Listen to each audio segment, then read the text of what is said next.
اعوذ باللہ من الشیطان الرجیم بسم اللہ الرحمن الرحیم الحمد للہ رب العالمین والصلاة والسلام علی اشرف الانبیاء والمرسلین وآلہ الطیبین الطاہرین اما بعد فقد قال اللہ سبحانہ وتعالی فی القرآن المجید بسم اللہ الرحمن الرحیم ان الدین عند اللہ الاسلام۔ حضرات، آج رمضان کی 10 تاریخ ہے اور آج ہی کی وہ تاریخ ہے کہ جب مکے میں رسول خدا کے گھر سے رونے کی آوازیں بلند ہو رہی ہیں، اس لیے کہ رسول کی وہ بیوی جس کے اوپر رسول خدا کو بڑا ناز تھا وہ دنیا سے رخصت ہو رہی ہیں۔ جناب فاطمہ کے رونے کی آوازیں بلند ہو رہی ہیں، مکے کے در و دیوار سے رونے کی آوازیں آ رہی ہیں۔ جناب ختیجہ رسول خدا کی اس بیوی کا نام ہے جسے زندگی بھر جب تک رسول خدا زندہ رہے وفات جناب ختیجہ کے بعد بھی یاد کرتے رہے۔ جناب ختیجہ ملکۃ العرب کہلاتی تھیں اور پوری عرب دنیا میں بڑے بڑے مالدار لوگ موجود تھے، مگر سب سے زیادہ مالدار اگر کوئی تھی تو جناب ختیجہ تھی۔ بہت بڑا کاروبار تھا، بہت بڑی تجارت تھی، دنیا بھر سے تجارتیں کرتی تھی۔ رسول خدا کے پاس مال دنیا سے کچھ بھی نہ تھا، اس لیے کہ جناب عبداللہ کا انتقال آپ کی ولادت سے کچھ ماہ پہلے ہو گیا تھا۔ آپ نے اب دنیا میں آنکھیں کھولی تو باپ کا سایہ سر پر نہ تھا، آپ یتیم تھے۔ اور جناب آمنہ کا ساتھ بھی رسول خدا کے ساتھ زیادہ نہیں رہا، بلکہ ماں بھی رخصت ہو گئی تو رسول خدا ماں باپ دونوں کی طرف سے یتیم ہو گئے۔ آپ کی کفالت آپ کے دادا جناب عبدالمطلب نے کی، اور جناب عبدالمطلب کے بعد جناب ابو طالب نے آپ کو اپنی آغوش محبت میں پناہ دی۔ جناب ختیجہ جو تجارت کرتی تھی، جب رسول خدا کچھ جوانی کی منزلوں میں داخل ہوئے تو جناب ابو طالب کی اجازت سے، ان کی مرضی سے جناب ختیجہ کی کاروبار میں شریک ہوئے اور ان کا مال تجارت لے کر دوسرے شہروں میں تجارت کے لیے گئے۔ آپ کا اخلاق، آپ کا کردار، آپ کی ایمانداری، آپ کی چہل پہل، آپ کا اخلاق، آپ کا کردار، ان ساری چیزوں کو محسوس کر کے جناب ختیجہ آپ کی طرف متوجہ ہوئی اور جناب ختیجہ نے آپ سے شادی کا پیغام بھیجا۔ یہ چیز بھی ایک عجیب و غریب ہے کہ عورت جو ہے وہ شرم و حیا کی تصویر ہوتی ہے، تو ہونا تو یہ چاہیے تھا دستور کے اعتبار سے بھی کہ مرد کی طرف سے پیغام جانا چاہیے اور عورت قبول کرے، مگر یہ پہلی شادی تھی اس وقت دنیا کی کہ جب خود عورت کی طرف سے پیغام گیا اور رسول خدا نے اسے قبول کیا۔ شاید اس کے پیچھے راز یہ ہو کہ دنیا کا یہ رسول خدا پہ اعتراض نہ کرے کہ ان کی مال و دولت دیکھ کر رسول خدا نے ان سے شادی کی۔ تو جناب ختیجہ نے پیغام بھیجا اور رسول خدا نے اور اللہ کو ان کی ادا اتنی پسند آئی، اتنی پسند آئی، اتنی پسند آئی کہ اس شادی کے بعد میں آج تک جتنی بھی شادیاں ہوتی ہیں قیامت تک ہوتی رہیں گی، ان میں کبھی بھی مرد کی طرف سے پیغام نہیں جاتا، عورت کی طرف سے پیغام جاتا ہے۔ آپ دیکھیں نکاح جب پڑھا جاتا ہے تو دولہا دلہن چاہے خود نکاح پڑھے یا دونوں کی طرف سے کوئی عالم وکیل بن کے ان کا نکاح پڑھے، پہلے عورت خود کہتی ہے یا عورت کا وکیل کہتا ہے کہ ہم تم سے شادی کرنا چاہتے ہیں، یا ہماری موقع تم سے شادی کرنا چاہتی ہے، اور مرد کہتا ہے میں اپنی زوجیت میں ان کو قبول کرتا ہوں، یا وکیل کہتا ہے میں اپنے وکیل کے لیے ان کو قبول کرتا ہوں۔ یعنی یہ ادا اتنی پسند آئی کہ قیامت تک وہ عورت کی طرف سے کہا جائے گا کہ میں شادی کرنا چاہتی ہوں آپ سے، اور مرد کہے گا میں قبول کرنا چاہتا ہوں۔ جناب ختیجہ کا عمل ابھی اسلام کا اعلان نہیں ہوا ہے، نبی نے اپنی نبوت کا اعلان نہیں کیا، مگر اللہ کو جناب ختیجہ کا یہ عمل اتنا پسند آیا کہ قیامت تک کے لیے ان کی سیرت کو جاری کر دیا۔ دوسرے جناب ختیجہ نے شادی ہونے کے بعد میں اپنی ساری دولت تبلیغ اسلام کے لیے رسول خدا کو دے دی اور یہ کہا آپ مالک ہیں، جس طرح چاہیے اسلام کی تبلیغ میں اس کو خرچ کیجیے۔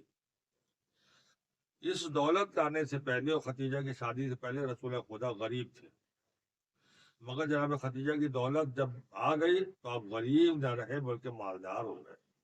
ادھر خدیجہ کی دولت رسول خدا کے تصرف میں آئی، ادھر اللہ نے قرآن مجید میں پکار کے کہا اے محمد ہم نے تمہیں غریب پایا تو کہ مال کے ذریعے سے مالدار نہیں بنا دیا؟ یعنی اللہ کہہ رہا ہے ہم نے تم کو مال دے کر مالدار بنایا، مال جناب خدیجہ نے دیا۔ خدا کہہ رہا ہے یہ خدیجہ کا مال نہیں ہے، ہم نے تمہیں مال دے کر مالدار بنایا ہے۔ سوچو خدیجہ کے کمایا ہوا مال کتنا پاک و پاکیزہ مال تھا، کتنا پاک و پاکیزہ مال تھا کہ وہ جناب خدیجہ کے مال کو خدا اپنا مال کہہ رہا ہے۔ وہ دو ہی افراد تو دنیا میں نظر آتے ہیں ایسے، ایک جناب خدیجہ اور ایک جناب ابو طالب۔ خدیجہ کے عمل کو خدا اپنا عمل کہہ رہا ہے، ابو طالب کے عمل کو بھی خدا اپنا عمل کہہ رہا ہے۔ دولت خدیجہ کی تھی مگر خدا کہہ رہا ہے ہم نے دی ہے۔ اور جب حضور سرور کائنات یتیم ہوئے، جناب ابو طالب نے اپنی آغوش سے محبت میں انہیں پناہ دی، اپنی آغوش سے محبت میں بٹھایا، تو اللہ نے قرآن مجید میں پکار کے کہا علم یجد کا یتیم فآویٰ، اے محمد کہ ایسا نہیں ہے کہ ہم نے تمہیں یتیم پایا تو اپنی آغوش سے محبت میں پناہ دی۔ ابو طالب نے اپنی آغوش سے محبت میں پناہ دی، مگر اللہ کہہ رہا یہ ابو طالب کی آغوش نہیں، ہماری آغوش ہے۔ ایک طرف جناب ابو طالب کا عمل ہے جس سے خدا اپنا عمل کہہ رہا ہے، ایک طرف جناب خدیجہ کی دولت ہے جسے اللہ اپنی دولت کہہ رہا ہے۔ خدا کی قسم جناب ابو طالب کی حمایت اور جناب خدیجہ کی دولت نہ ہوتی تو اسلام خانہ ابو طالب سے آگے نہیں بڑھ سکتا۔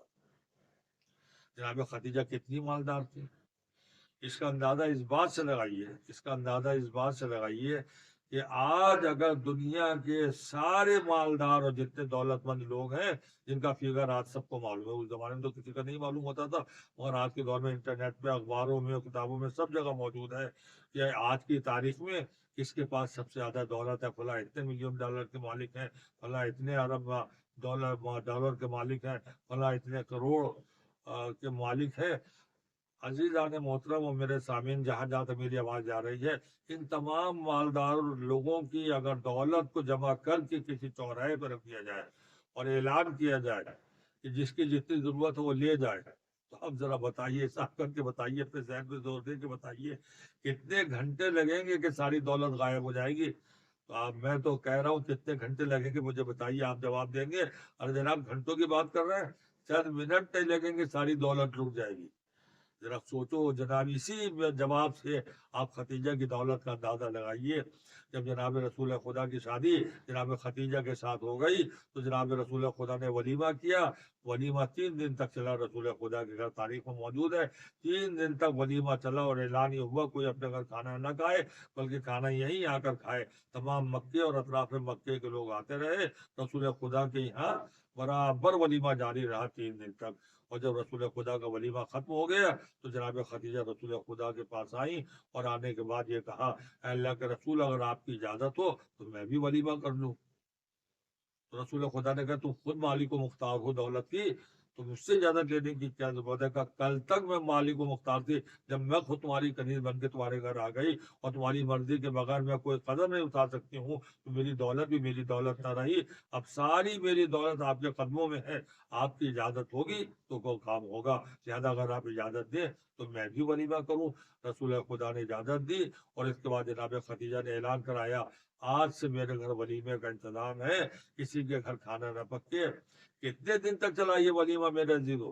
تاریخ میں لکھا 6 مہینے تک، 6 مہینے تک مسلسل جناب خدیجہ کے گھر کے باہر بہت بڑا ایک میدان تھا، اس میں تمام جانور، بکری، بھیڑے، اونٹ وغیرہ وغیرہ ذبح ہوتے رہتے تھے، دن اور رات کھانا بنتا تھا، اور مکے اور اطراف مکے کے لوگ آتے رہتے تھے، کھا کے جاتے رہتے تھے 6 مہینے تک۔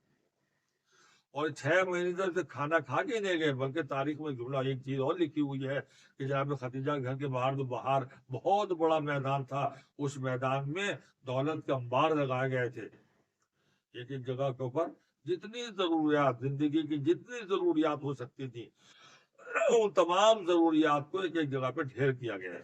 کئی کپڑے رکھے تھے، کئی برتن رکھے تھے، کہیں اور کپڑے رکھے ہوئے تھے، کہیں پہ درہم و دینار کا ڈھیر لگا ہوا تھا، کہیں سونے چاندی کا ڈھیر تھا، علیحدہ علیحدہ چیزیں رکھی ہوئی تھی جس کو جس چیز کی ضرورت ہو وہ لے جائے، کھانا کھا کے خالی ہاتھ کوئی نہ جائے۔ خدیجہ کا اعلان تھا کہ کھانا کھاؤ اور جو ضرورت ہو تمہارے گھر کی وہ ضرورت لے کے جاؤ یہاں سے۔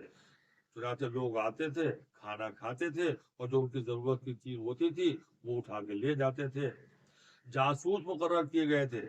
آج اگر ہمارے یہاں ایسا کوئی انتظام ہو تو ہم جاسوس مقرر کریں گے، تو ان جاسوسوں کا کام کیا ہوگا؟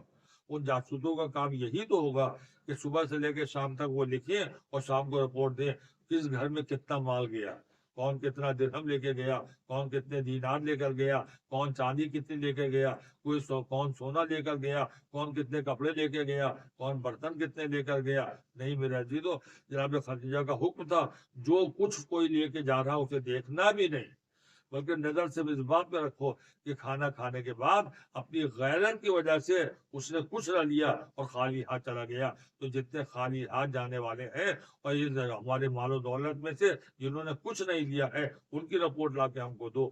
اور شام کو آنے کے بعد ان کے کارندے کاغذ پیش کرتے تھے کہ فلاں صاحب کچھ نہیں لے کے گئے، فلاں صاحب کچھ لے کر نہیں گئے، فلاں گھر میں کچھ نہیں گیا۔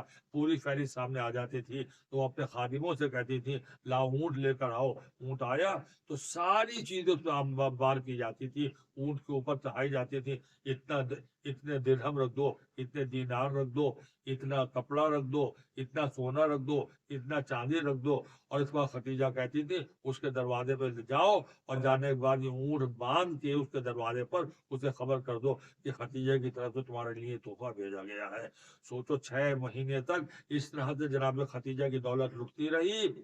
6 مہینے تک اس طرح سے دولت لٹنے کے بعد بھی اتنا پیسہ تھا، اتنی دولت تھی، اتنی دولت تھی، جس کے لیے قرآن کہہ رہا ہے کہ ہم نے تمہیں غریب پایا تو مالدار بنا دیا۔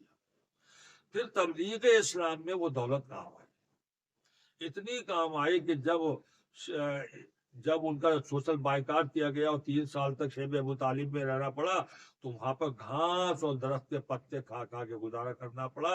اس لیے کہ جناب خدیجہ کی دولت اس زمانے میں کام آئی۔ جو غریب مسلمان تھے جو اسلام لے آئے تھے ان پر سختی ہو رہی تھی، ان کے اوپر وہ دولت صرف کی گئی۔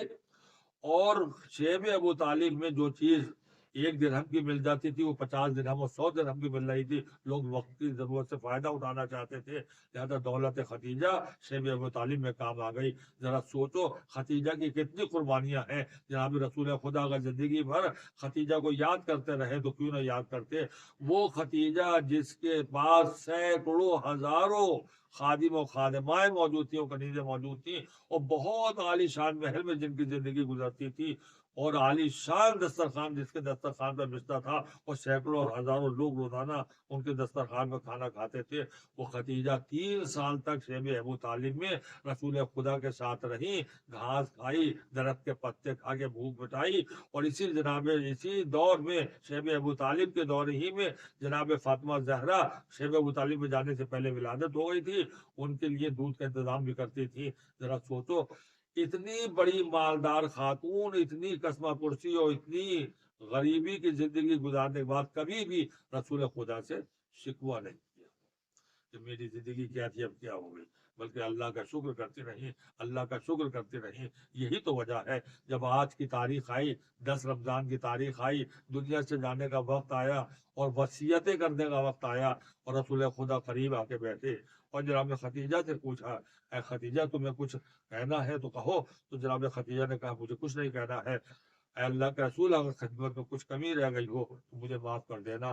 تو رسول خدا نے کہا خدیجہ تم نے میرے گھر میں آنے کے بعد آرام دہ زندگی چھوڑ کر بڑی تکلیف دہ زندگی گزاری ہے، تو مجھے معاف کر دینا۔ تم نے میری بڑی خدمت کی ہے، میں تم سے بہت راضی ہوں، بہت خوش ہوں، مانگو کیا مانگنا چاہتی ہوں میں تمہیں دینے کے لیے تیار ہوں۔ تو جناب خدیجہ نے جواب دیا اللہ کے رسول آپ سے شادی کرنے کے بعد دنیا اور آخرت میں سب کچھ مل گیا، اب میں آپ سے کیا سوال کروں؟ کہا نہیں پھر بھی میری خواہش ہے کہ تم کچھ طلب کر لو۔ تو رسول خدا سے جناب خدیجہ نے اپنا پہنا ہوا ایک لباس مانگا۔ عزیزو آج کی اس مختصر سی تقریر میں بس آخری جملوں میں ایک بات کہنا چاہتا ہوں آپ کو کہ کربلا کے میدان میں آپ نے ہمیشہ